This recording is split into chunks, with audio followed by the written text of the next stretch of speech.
Open Heaven Daily Devotional. 31st January 2026. Topic: Dealing with demonic oppression.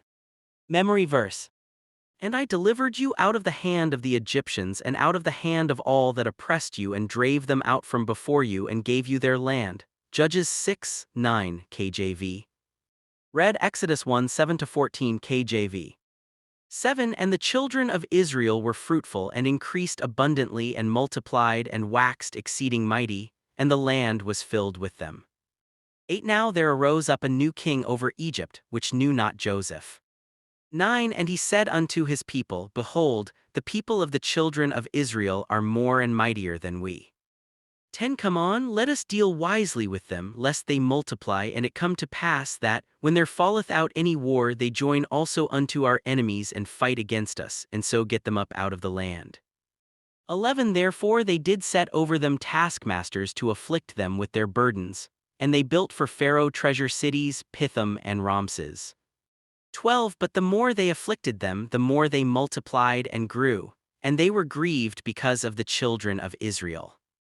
13 And the Egyptians made the children of Israel to serve with rigor.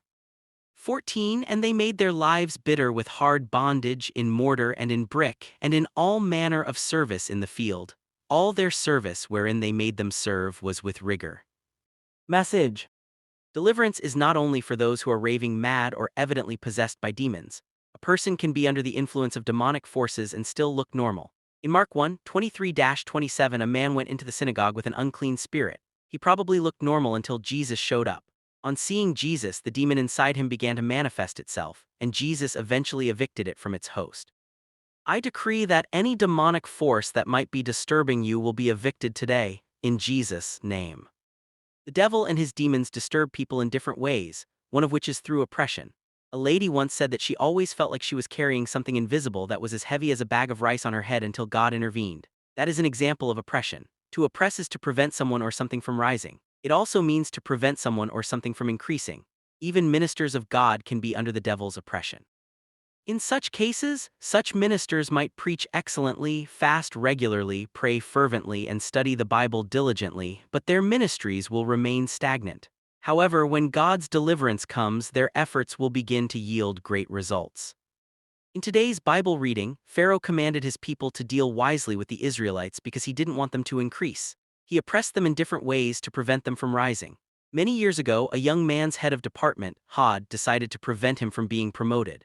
The Hod took the man's file and hid it so that whenever it was time for evaluation, it would not be found. After a while, the man gave his life to Jesus, and shortly after doing so, there was a military coup, and the fallout affected some people at his workplace. The Hod was forcefully retired, and a new Hod was appointed.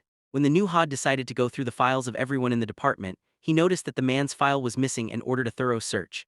They searched everywhere in the office until the file was eventually found in the place where the former Hod hid it. The new Hod discovered that the man hadn't been promoted for years despite his diligence, and he instantly gave him a double promotion. Beloved, I pray for you. The fire of God will consume every force that might be oppressing you and hindering your success in Jesus' name. Prayer point. Father, please deliver me from every demonic oppression that might be hindering my promotion. Bible in 1 year, Leviticus 11-13.